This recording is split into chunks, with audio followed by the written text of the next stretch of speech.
Hello student, आज मैं आपको संस्कृत के सप्तम पाठ है मध्यम पुरुष प्रयोगा को पढ़ाने जा रही हूँ। यहाँ पर आपको ग्रामर का मध्यम पुरुष समझाया गया है, मतलब व्याकरण। मध्यम पुरुष क्या होता है? संस्कृत में 3 पुरुष होते हैं, प्रथम, मध्यम और उत्तम पुरुष। जैसे आपने शायद इंग्लिश में पढ़ा होगा, फर्स्ट पर्सन, सेकंड पर्सन और थर्ड पर्सन। उसी को यहाँ पर प्रथम, मध्यम और उत्तम के नाम से बोला जाता है।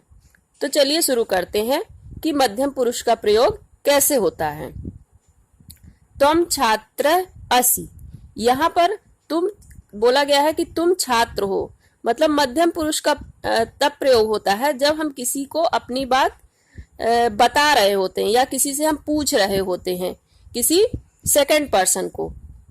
तुम छात्र असि, तुम छात्र हो। तुम बालकः असि, तुम बालक हो। तुम किम करोषि, तुम क्या कर रहे हो। तुम किम पठसि, तुम क्या पढ़ रहे हो। मतलब यहाँ पर आप देखिए कि हर चीज तुम करके ही बोला गया है। तुम दोनों, तुम सब, मतलब ये सब मध्यम पुरुष के अंदर आते हैं। तुम दीपा असि, तुम दीपा हो। तुम रमा असि, तुम रमा हो। यूयाम किम कुरुथः, तुम दोनों क्या कर रहे हो। युवाम जनकः नमथः, तुम दोनों जनकः मतलब पिता को प्रणाम कर रहे हो। युवाम अम्बा नमथः, तुम अम्बा मतलब माता, तुम दोनों माता को प्रणाम कर रहे हो।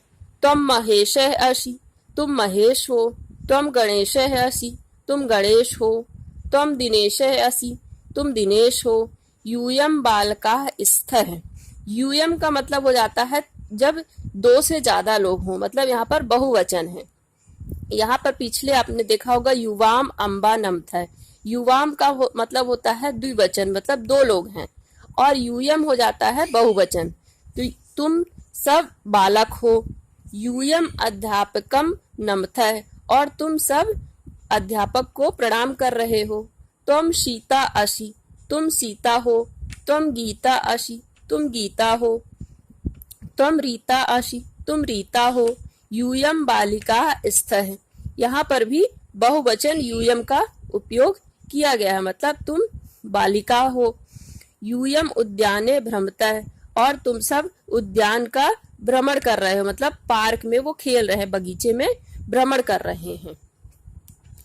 इस प्रकार से ये पाठ यहाँ पर समाप्त होता है। इसके आगे बताया गया है कि कुछ चीजें जो आपको याद करके रखना है। जैसे मध्यम पुरुष है, हमें 3 वचन है, एक वचन, द्विवचन और बहुवचन। तो एक वचन अगर है तो वहां पर तुम का उपयोग होगा। द्विवचन है तो युवाम का उपयोग होगा। बहुवचन है तो यूयम का उपयोग होगा। तुम का मतलब होता है तुम, युवाम का तुम दोनों, और यूयम का तुम सब। इसी तरह यहाँ पर धातुओं का भी रूप बताया गया है। धातु रूपम, धातु अर्थ है एक वचनम, द्विवचनम और बहुवचनम। तो यहाँ पर देखिए, आप देखिए कि अस का मतलब होता है, तो उसको एक वचन में क्या बोलेंगे, असि, और द्विवचन में बोलेंगे स्थ, और बहुवचन में बोलेंगे स्थ। मतलब उसको 3 पार्ट में डिवाइड किया गया है। पठ का होता है पढ़ना, तो उसको अगर एक वचन में हम उपयोग करेंगे तो पठसि लिखेंगे, द्विवचन में करेंगे तो पठतः लिखेंगे, और बहुवचन में करेंगे तो पठत करेंगे। क्रीड का मतलब होता है खेलना। एक वचन में क्रीडसि, द्विवचन में क्रीडतः, बहुवचन में क्रीडथ। खाद का होता है मतलब खाना। एक वचन में खादसि, द्विवचन में खादतः, और बहुवचन में खादथ।